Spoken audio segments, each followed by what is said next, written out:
Hello and welcome to the channel.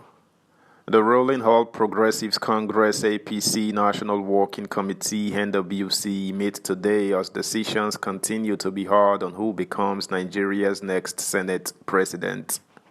What is most telling is that some groups or faction or whatever are already giving President-elect Bola Ahmed Tinubu conditions for second term. Really? Subscribe, like, share, and comment. Thank you. Senate presidency.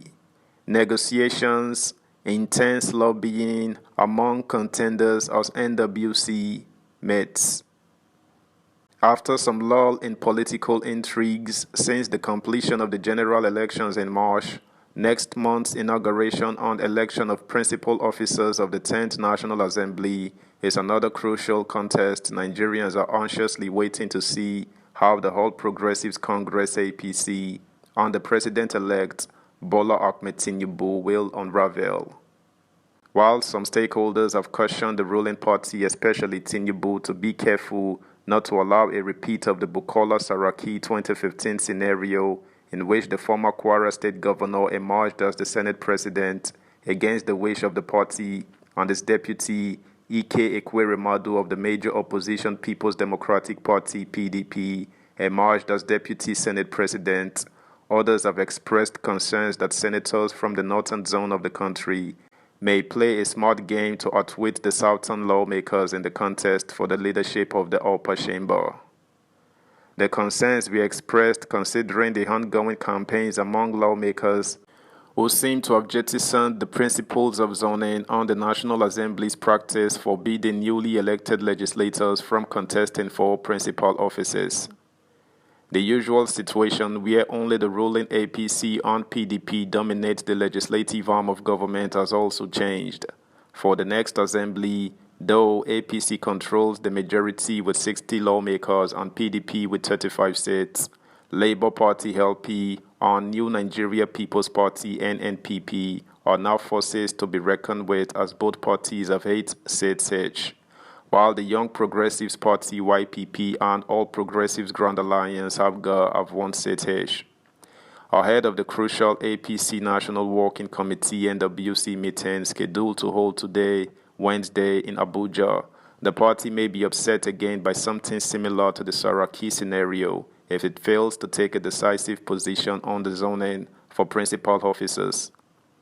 From the south, especially south-south and southeast, one of the zones that are ordinarily supposed to produce the leader of the upper legislative arm, if the proper zoning is to be followed, contenders are former Senate Minority Leader and ex-Minister of Niger Delta Affairs, Senator Godswill Akpabio, former APC National Chairman Adams Oshiomhole, Senate Chief Whip Senator Orji Uzor Kalu, outgoing Governor of Ebonyi State Dave Umahi, and Senator Osita Izunaso from Imo State.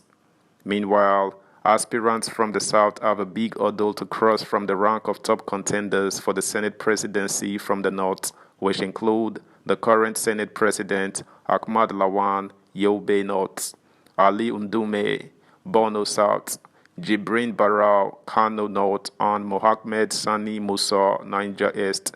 This is not minding the fact that the northeast, where Lawan and Ndume hail from, already produced the vice president, while Barau hails from the northwest region of the outgoing president Muhammadu Buhari.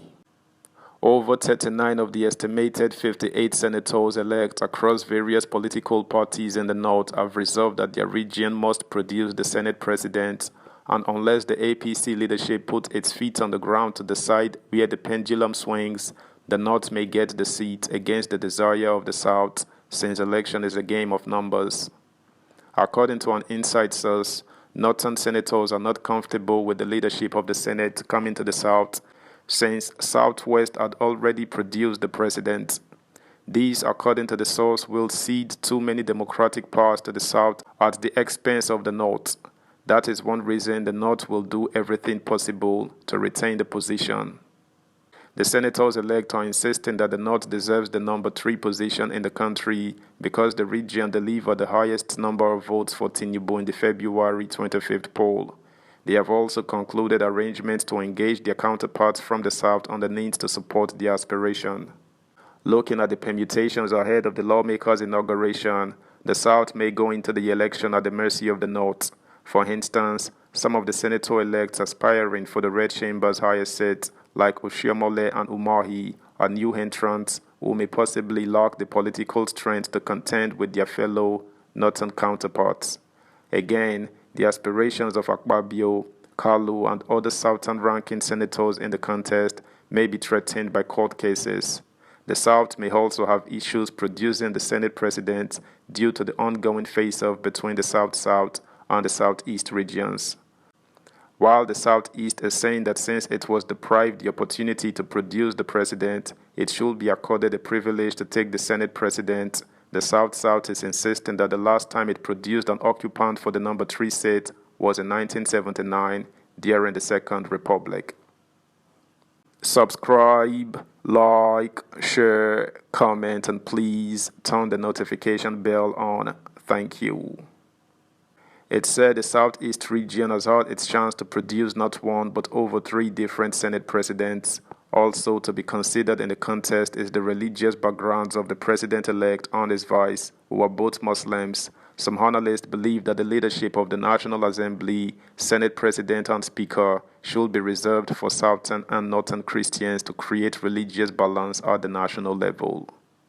Meanwhile, a coalition of Northeastern youth support groups for APC has urged Tinubu to influence the zoning of Senate presidents to the Northwest region for the interest of his second term.